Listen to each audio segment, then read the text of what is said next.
Oke. Em, kita akan ngobrol sama Wangsit jam berapa? Aku tuh janjian sama Wangsit sebetulnya jam 7.30. Sekarang dong Iya, harusnya. aku tuh tadi udah bilang, Wangsit anytime you are ready, drop a comment. Aku akan undang kamu, tapi kayaknya dia belum hadir deh. Ada yang udah lihat? Ini udah. Mana? Tuh. Mana? Itu Wangsit Firmantika udah ada. Hello, dia bilang. Oke, wait. Yes. Oke, I'm sending the invitation. Rajanya tempat humble. Good morning. Halo. Kok dia nggak ada wajahnya? Halo. Kenapa tidak ada wajahnya saya? Sebentar. Oh. Tinggal dipencet kameranya, gitu. Oh ya, sorry. Oh, wait. Alright. Good Hi. morning. Morning. Oh my God, finally I talk to you. Enggak, aku yang akhirnya ketemu Mas Dave dan Mas Iwet. Kamu tahu nggak? Hey. So Dave, Wangsit Yeah. ini ternyata adalah creative director. Ya, Dan dia itu yang ngerjain campaign-campaignnya sebentar, The Fragrance. No. Wait, aduh apa mereknya Wangsit yang punyanya Cynthia? Sweet Sal. Sal? Bukan. Aku kalau fragrance biasanya di TikTok aku aja sih biasanya.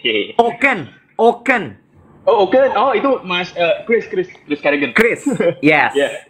Oken kamu tahu kan Dave? Oken. Yeah. Ya. Oken. Ya. He's my friend. Yeah, friend of mine. Ya. Gitu. Dan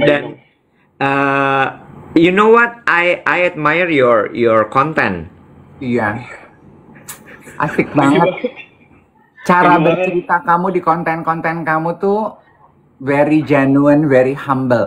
Oke, aku tuh pengen ngobrol sama Wangsit teman-teman di siaran pagi kali ini karena aku pengen Wangsit juga ngajarin ke kita nih yang suka nonton gitu. Karena aku lihat terakhir kontennya Wangsit tuh sengaja pergi ke sebuah restoran di Glodok gitu ya, ngajarin pemilik restoran untuk main TikTok, ngajarin bikin video, cara bercerita. So I thought to myself, two things that I want to talk with Wangsit. Satu, gimana sih Wangsit, kamu bagi ilmu dong untuk kita yang nonton, gimana bikin video yang menarik ala Wangsit di TikTok. Yang kedua, baru rekomendasi tempat humble. Yang pertama dulu. Oke, aduh Mas Iwat, Mas Div, aku tuh kayak super honored banget. Aku kayak starstruck dulu, kayak 5 menit. Aku juga cukup mengidolakan kalian karena terutama public speaking, karena aku orang kreatif yang selalu di belakang layar, susah banget ngomong kayak selancar kalian gitu kan. Jadi kalau misalkan jadi kayak ngeliat kalian ngobrol tuh kok bisa ngalir banget gitu. Jadi aku terima kasih dulu sebelumnya, thank you ya. Gitu. Sama-sama. Oke. Nah, kalau masalah konten itu sebenarnya yang Mas Dave nonton video itu tuh sebenarnya konten endorsement sebenarnya. Hah? Oh, no way. Iya, itu konten endorsement. Produk apa? Ini mobil Korea gitu. Oh ya? Iya, itu ya mobil yang depan huruf H. Hyundai. Ya, Hyundai. Terus. Oh my God, soft selling dia, lo kena, Dev. Gimana sih lo? Iya. Dan gue tebak endorsement toko bakmi lagi tadi gue gini. Oke, tell us. So it's an endorsement content, terus? Ya, jadi ya sebenarnya briefnya lebih karena si Hyundai itu kan baru bikin TikTok nih ceritanya gitu kan, baru bikin TikTok dan dia tuh kayak ngobrol sama beberapa content creator buat ngajarin bikin konten, biasanya gitu. Jadi aku tuh kayak ngajarin miminnya si Hyundai ini gitu. Jadi cuman karena dia mungkin liberty-nya kita atau privilege kita sebagai content creator di TikTok itu kan mereka ngikutin brand kita kayak gimana gitu kan. Aku kan memang kayak aku pikir nih Hyundai mobilnya kan mahal, sedangkan aku kayak sukanya nge-review bakmi di emperan jalan gitu kan. Jadi wah gimana nih connect-nya gitu kan. Yaudah, jadi aku ajarin aja gimana caranya ngonten di tempat humble ini di pinggir jalan kayak gitu sih. Jadi kalau aku pribadi karena benar aku memang sudah hampir 13 tahun menjadi creative director, jadi bikin iklan, bikin video. Jadi sebenarnya bikin konten tuh bukan hal yang susah sih gitu karena mataku kan memang megang kamera gitu kan. Cuman memang storytellingnya yang memang kalau di TikTok tuh storytelling tuh penting sekali gitu. Storytelling is king sebenarnya gitu kan. Even kalau dulu mungkin kalau Mas Iwet dan Mas Dave tahu unique selling proposition, kalau sekarang tuh udah unique unique storytelling proposition gitu, udah bukan yang terlalu poinnya lagi gitu. So jadi That is really nice. Lanjut. Ya jadi emang sekarang kalau misalkan kita mau berjualan jelas gitu, kita udah nggak bisa ngomongin produknya lagi, tapi kita harus kasih panggung buat yang nonton sebenarnya gitu. Jadi aku ngerasa aku nggak pernah taruh diri aku sebagai yang utama. Oh ya aku keren loh, aku bisa bikin konten, tapi nggak, aku kasih ruang buat audiens buat mengomentari kontenku yang tidak sempurna, kira-kira kayak gitu sih. Jadi karena kalau kita terlalu sempurna di mata audiens, ya nggak ada value lagi buat mereka, karena kan intinya aku di sini sebagai badut gitu ya, kayak menyindir. Jadi karena aku juga bukan yang lucu, jadi ya udah kasih ruang misalkan ke audiens aku. Misalkan aku pernah bikin konten yang aku dimarahin audiens aku literally cuman goreng bandeng doang, Mas Dev sama Mas Iwet. Aku goreng bandeng, tapi aku jujur nggak tahu cara goreng bandeng gimana gitu. Ya udah, jadi aku taruh bandeng, aku goreng, ternyata bandeng harus digoreng pakai telur, dan aku dimarahin sama mungkin 1.000 orang gitu, orang-orang Semarang terutama. Gorengnya pakai telur kali biar nggak lengket. Oh ya maaf gitu. Tapi dari situ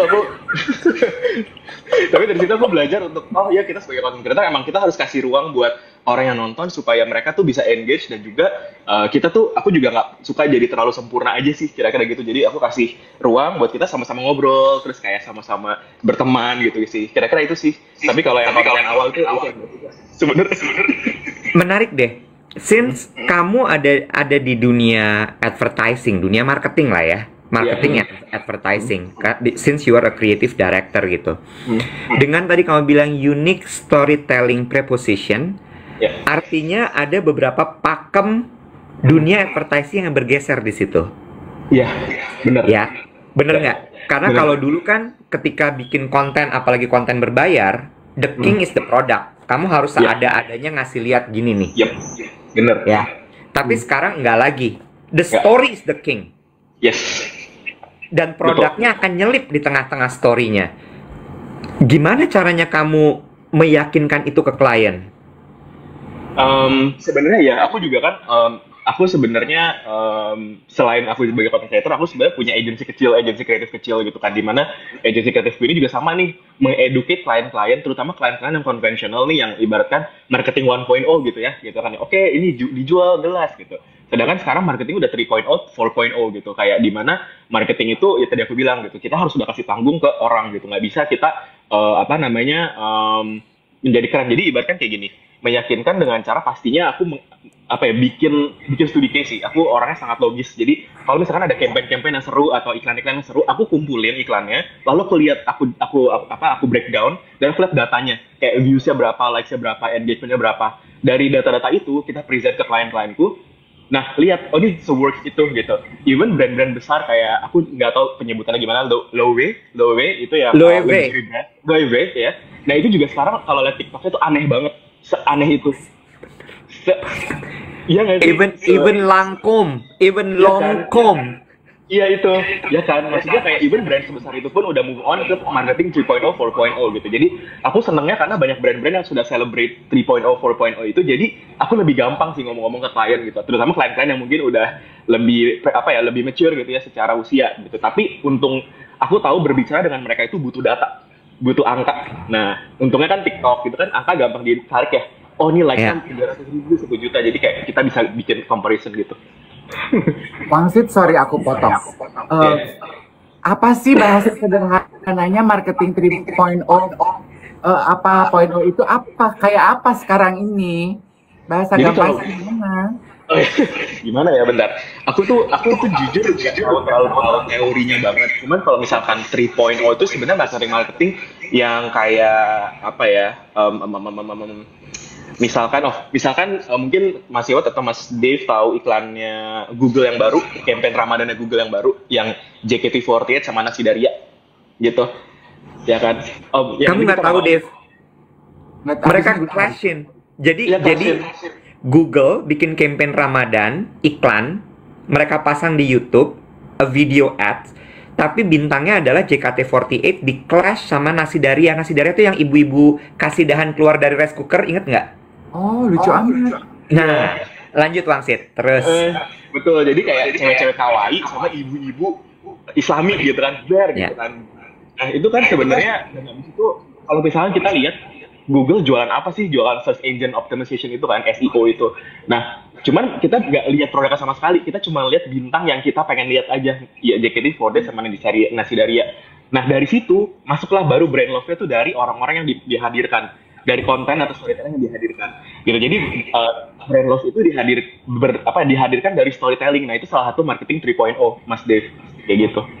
Iya, jadi ibaratnya gini Dave, kalau dulu tuh kita lihat iklan, satu adalah brand ambassador bintangnya, cakep, cantik, segala macam. Lalu kemudian produk tuh akan hard selling banget. Nah, yang kayak gitu tuh udah nggak diterima lagi sama masyarakat sekarang. Nah, sekarang tuh masyarakat lebih menerima itu tadi, storytelling yang smooth. Brand tuh masuknya, dan satu lagi adalah platform. 3.0 tuh udah multi platform sekarang yang digunakan. No longer only TV, only billboard gitu. Betul. Oke. Sebelum kita lanjutkan, I know guys, I'm so sorry kalau suara kita berdengung dan pecah gitu. Tapi we don't know what happened. Jadi kita lanjutin aja, nggak apa-apa ya. Semoga teman-teman masih tetap dapat menikmati ya. Nah, menarik kembali pembahasan marketing 3.0 sama 3.0 itu ke kehidupan kita sebagai kehidupan kita konten kreator. Jadi ketika kita bikin konten di TikTok untuk menarik perhatian adalah, siapa itu di belakang? Menarik perhatian. Aku lagi di Singapura. Oh, I see. Di hotel. Sorry. Iya. It's okay, go ahead. Untuk menarik perhatian, kita harus memaparkan unique storytelling proposition. Jadi harus ada storytelling yang unik yang kita ceritain melalui konten kita gitu ya. Betul. Nah, gimana memilih unique storytellingnya? Dipilih aja suka-suka ide kreativitas kita gitu.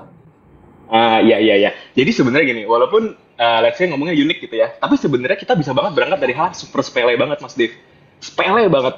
Sesepele yang kayak kita lihat sehari-hari aja gitu sebenarnya. Kayak tadi aku bikin misalkan yaitu bikin ikan bandeng gitu. Kayak apa sih ikan bandeng, tapi karena sesepele itu orang jadi serelate itu. Nah, yang paling penting marketing 3.0 itu ada relatable, semungkin-mungkinnya relatable aja kayak gitu. Jadi kalau itu nggak resonate ke kita, then what gitu kan? Akhirnya ya kita jadi skip away aja gitu kan sebenarnya kayak gitu. Jadi kayak kita ngomongin parfum gimana sih jelasin wangi ditranslate menjadi kata-kata kan susah ya gitu. Apalagi kalau misalnya kita cuma pura-pura enak, orang juga ya elah gitu kan. Cuman jadi pasti kayak kita liatin nih gitu, kita misalkan kita parfum gitu kan, terus parfumnya kita ya mungkin lebih dibayangin, oke nih situasinya seperti apa, mengingatkan kita sama apa, lalu parfum itu tuh evoke memori yang seperti apa gitu. Jadi kayak kita coba lebih kayak, aku merasa ide itu harus dari hal yang super sepele gitu, sesepele mungkin, karena kalau kita idenya itu udah grande, itu bakal jadi nggak relatable sama orang sih, kira-kira kayak gitu Mas Iwat sama Mas Dave. Jadi I like this. Ini tuh kayak ini nggak sih jadinya, Wangsit, again ya, since I'm also in advertising and marketing gitu. Dulu tuh Dave, kenapa quote unquote orang advertising tuh kayak agak sombong? Ya, they are very snobbish people gitu ya. Let's admit that. Karena mereka merasa bahwa I have the greatest idea on earth. I'm making an ads gitu ya. But sometimes they forgot about relatable content. Dan relatable ini yang membuat kadang-kadang egonya orang-orang iklan tuh agak kayak dibunuh sedikit gitu ya. Ya, I mean the great idea still there, tapi memikirkan bahwa kadang-kadang great idea itu muncul dari sesuatu yang sangat basic sekali, itu sesuatu yang wow gitu. I got it. Yang ini berarti applicable nih buat kita ya teman-teman ya, yang nonton yang lagi pengen belajar bikin konten. Ide itu justru dari hal yang sepele aja, kata Wangsit, nggak usah terlalu grande. Terlalu grande malah orang nggak ngerti ya. Iya. Sebenarnya lo tuh udah melakukan itu loh, Wangsit. Iya. Lu. Apa?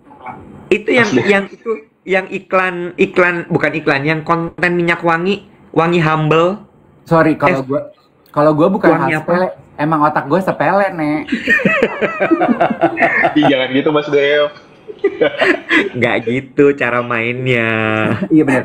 Udah, anyway. Nah, Wangsit, yang aku pengen tahu, tapi kamu as a content creator, do you still get that buzz ketika kan oke, ide itu hal yang sepele. Terus kamu eksekusi, bikin video nih, kamu Ya. post di TikTok gitu. Ya. Tapi kan FYP itu milik semua orang ya, dan kadang-kadang Ya. apa yang bagus di kepala kita, ternyata nggak menarik nih responsnya. Kan sementara kadang-kadang, konten yang kayaknya biasa aja, malah responsnya banyak banget. Yang aku pengen tahu, kalau gue tuh kan masih nunggu-nunggu gitu ya. Pada nonton nggak sih? Pada komentar nggak sih? Kalau kamu tuh masih ada begitunya nggak sih? Do you still get the buzz if your content fly? Ya, sebenarnya kalau di titik ini aku udah nggak kayak gitu. Maksudnya udah kayak bodoh amat lah, ibaratkan kayak terserah deh mau dia naik kayak mau dia nggak naik kayak gitu. Yang penting ketika aku naikin kontenku, aku suka gitu, kayak aku tahu ini ya mungkin beberapa ada konten-konten yang bakal kayak ada beberapa konten-konten pada bermata dua gitu sih sebenarnya gitu, ada gitu. Cuman aku udah kayak udahlah, itu kalau udah punya publik ya udah punya publik lagi, aku udah nggak bisa kontrol gitu kan. Nah cuman kalau misalkan per FYP-an sebenarnya mungkin aku juga nggak tahu, lebih kayaknya tuh konten-konten yang lebih FYP atau mungkin kontenku yang lebih FYP itu karena formulanya itu sama gitu loh, dari mungkin 2 tahun itu secara premis cerita atau premis video tuh sama gitu, kayak mungkin orang udah ketebak patternnya, jadi orang udah tahu nih what to expect di konten ini sebenarnya kayak gitu. Jadi mungkin karena familiarity dari konten-kontenku aja gitu, jadi aku ngeliat familiarity sama, yaitu kontenku kan sepele banget ya, kayak nggak, kadang-kadang kayak aku cuma makan siomay doang gitu kan, bahkan siomaynya nggak halal gitu. Jadi kayak, tapi tetap kait gitu. Ibaratnya kan kayak sebenarnya mungkin aku pikir bukan halal haram ya, tapi memang mungkin ya kalau aku lebih kayak bermain di sinematik videoku aja sih sebenarnya gitu. Jadi aku emang suka explore angle, aku suka explore voice over juga gitu, kayak cari-cari apa ya, wording yang aneh gitu, aku combine untuk memvisualisasikan video. Itu doang sih paling, Mas Heri. Oke. Kalau aku yakin banyak juga pelaku usaha UMKM yang sengaja menceburkan diri di sosial media, karena kan sebetulnya mereka pengen jualan produknya mereka ya. Yeah. What they're trying to do is actually to sell the product. Nah itu pun ilmunya berlaku sama tuh ya, karena kan aku lihat tuh ya konten-konten yang jualan tuh, begitu pertama nonton aja few second gue udah langsung tahu, oh lu jualan ya Nek, Mas, kalau produknya gue nggak pengen gitu ya kan. Gimana sih cara nge-grab perhatian penonton yang jualan sebenarnya? Gue tuh UMKM, gue pengen jualan produk gue, tapi pengen juga mengaplikasikan ilmu yang dikasih nih sama Wangsit. Oh ya, sebenarnya sama sih, kayak formulanya adalah kita harus kasih panggung ke penonton, itu nomor 1 sebenarnya. Kalau kita kasih panggung buat produk kita, ya pasti kayak ya ini mah jualan gitu, udah pasti one skip away lah gitu. Cuman kalau misalkan kita kasih panggung, kita berangkat dari pain points dari audiensnya dulu aja kayak gitu. Misalkan kayak misalkan catering diet misalkan gitu kan, kayak gimana ya, kayak pain points. Kita cari aja sih sebenarnya pain points apa sih yang sebenarnya orang butuhkan buat konten diet. Kayak misalkan, gila gue bosen banget makan putih telur sehari misalkan kayak gitu. Jadi kayak atau hal-hal yang enak-enak gitu, taruh di depan aja yang enak-enak gitu kayak putih telur, kayak dada ayam yang kayak super tower, taruh aja di awal sampai kita kayak gila, gue juga sama nih, gue enak banget makan dada ayam, jus dada ayam. Ya udah gitu, itu nggak apa-apa, kayak 3 detik pertama kita taruh aja di depan gitu. Baru nanti produk kita masuk, ya mungkin nggak perlu banyak-banyak, tapi kan karena tahu itu udah akun kita tuh di situ, ya gitu kan sebenarnya. Jadi sebenarnya gini, opening itu penting kan sebenarnya, hook itu penting. Hook itu bisa menyenangkan, bisa menggelikan, bisa nyeremin, fear-mongering, atau kayak lucu banget, aneh banget, kocak banget. Nah itu yang paling penting sebenarnya. Nah itu sebenarnya terserah nih, mau pakai kata sifat yang mana, mau yang nyeremin, mau yang bikin marah, mau yang bikin lucu, semuanya sama-sama hook. Nggak ada yang salah, nggak ada yang benar. Nggak ada yang salah, semuanya benar, sorry. Nggak ada yang salah, semuanya benar, kecuali jangan provokatif yang kayak Sarah gitu ya. Cuman semua kata sifat, cari aja nih, kita brainstorm, oh gue mau bikin hook yang bikin orang marah, udah pasti rame, karena bikin orang marah. Ya gitu, kayak nggak apa-apa. Hook tetap hook menurut aku gitu sih. Oke, got it. Question from me. Oh, ya. TikTok itu kan identik sama young millennials and Gen Z. Ya, dimana dibilang bahwa TikTok is such a fresh platform karena everything is unfiltered, unlike Instagram. Right. Pertanyaan aku gini, dengan kamu yang title-nya creative director, which is punya tendensi jadi overthinking, semua Karena kalau di advertising kan gitu, Dave. Semua tuh diulas, semua dibahas, semua dianalisa gitu. Nggak bisa tuh cuman satu kali konten atau satu materi keluar begitu aja, nggak mungkin. Nggak mungkin, tuh pasti kayak udah melalui pembahasan yang sangat dalam gitu. Gimana kamu mengaplikasikan itu kepada konten-konten kamu? I mean, apakah kamu juga tetap overthinking atau kamu ya udah, be it, keluarin? Dan gimana cara kamu ngimbangin itu? Aku overthinking banget sih, parah banget. Aku nggak tahu apakah aku sebagai content director, apakah aku Aquarius, aku tidak tahu. Cuman kamu Aquarius. Oh, dia Aquarius, pantesan. Ya, lanjut. Sebenarnya lebih kayak aku punya dunia sendiri aja dalam membuat satu karya gitu sebenarnya, terutama video-video, apalagi video di TikTok itu kan memang harus ya aku bilang sepele mungkin gitu kan, dari kompleksitas kita berpikir terus kita filter gimana caranya jadi gampang banget orang lihat dan engage. Itu sebenarnya memang susah gitu. Cuman aku memang aku nggak tahu sih, mungkin orang-orang sering jawab ini, tapi aku sering banget journaling aja sih sebenarnya kayak gitu. Jadi gini, pikiran aku membuat platform TikTok aku itu untuk entangle pikiran-pikiranku yang ngejelimet di pikiran di dalam kepala aku gitu loh. Jadi sebenarnya jadi TikTok aku tuh sebenarnya cuma output aku untuk supaya aku tuh nggak kusut gitu sebenarnya di kepala aku gitu kan. So it's like a journaling for you. Ya, TikTokku itu adalah journaling aku gitu sebenarnya kayak gitu. Nah, cuman memang kan kita pilih-pilih nih mana yang bisa kita kasih ke audience dan mana yang kita keep it to ourselves atau to our friends gitu sebenarnya. Nah, basically itu aja sih sebenarnya. Jadi ketika itu video itu muncul, ada hal-hal yang sedikit terselesaikan di kepalaku aja, kira-kira kayak gitu. Jadi ya salah satu bentuk aku untuk entangle ke overthinkinganku adalah bikin video-video TikTok yang simple itu, sebenarnya itu sih. Jadi gampang bikinnya. Iya, jangan isi kepala yang kusut ya, cukup rambut aja yang kusut ya, Wang. Gimana ya dibanding? Tapi this is interesting loh. Ini kayak pembahasan kita tadi pas mulai, Wangsit. Jadi kita ngebahas soal film The Late Night. Kamu udah nonton belum yang belum. Mindy Kaling? Anyway, pokoknya kita bahas bahwa segala sesuatu tuh memang kembali kepada diri kita. Bagaimana kita mengenal diri kita. Terus tadi Dave bilang gitu ya, bahwa Dave juga bilang bahwa yang paling penting ketika lo bekerja atau lo berkarya adalah fokus pada artnya, fokus pada karyanya instead of fame-nya, instead of money. Dan itu yang kamu lakukan sebenarnya kan, you are focusing on the content. Ya kalau FYP ya syukur gitu ya. Mungkin dulu awal-awal masih ngototnya maunya FYP, tapi sekarang kayak be it, I just want to do it. Oke. Nah, sekarang memanfaatkan waktu yang tersisa. Karena kamu lagi di Singapura, coba dong kasih rekomendasi tempat humble ala Wangsit di Singapura. Ada nggak sih tempat yang kamu selalu datengin dan selalu seneng makan di situ? Di Singapura ya? Aduh, namanya apa ya? Sebentar. Lau Pasat pasti udah enggak dong ya? Ya, Lau Pasat itu kayak semua orang kan kesana gitu. Iya, benar. Seperti itu aku kayak nggak paham gitu loh nama-namanya, karena aku sebentar ya, aku ingat dulu. Susah banget.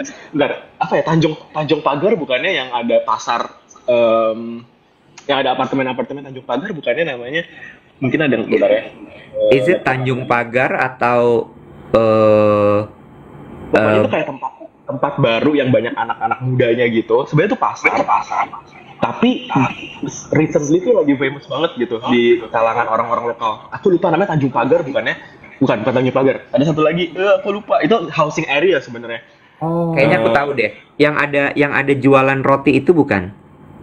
Roti. Bakery. Oh iya, benar ada bakery. Iya. Apa ya namanya? It's not Tanjung Pagar. Bukan ya? Namanya aduh gue tahu. Ya, kamu yang kamu maksud Tiong Baru. Oh ya, Tiong Baru Mas Dave itu recommended. Oh, Tiong Baru. Iya, Tiong Baru tuh yang ada bangunan-bangunan tahun 50-an, perumahan tapi tinggi 50-an, tahun 50-an. Yeah, it's very nice. Nice area, Tiong Baru. Yeah. True. Tiong Baru. Itu aku suka banget, pasti ke sana. Iya. Tiong Baru bakery ya gitu. Iya, berarti kamu ke Singapura saat ini untuk urusan pekerjaan atau lagi holiday atau lagi vakansi? Vakansi. Kerjaan. Pengen vakansi nih, tapi lagi ada kerjaan. Oke. Interesting. Aduh, Wangsit, kalau gitu aku nggak akan menyita waktu kamu. Kamu kayaknya belum sempat check-in gara-gara kita dia nungguin. Wah. Udah check-in. Aku habis jogging tadi. Oh. Apa agenda kamu hari ini? Hari ini aku mau ketemu content creator Singapura juga. Dia ada content creator lucu banget, dia bikin konten tentang dating app di Singapura. Dating live di Singapura. Oh, wow. Question. Pertanyaan terakhir, Wangsit. Kan ada yang bilang bahwa fokus on one topic kalau kamu mau nge-build sebuah konten, ya. Tapi aku lihat konten kamu tuh lumayan variatif.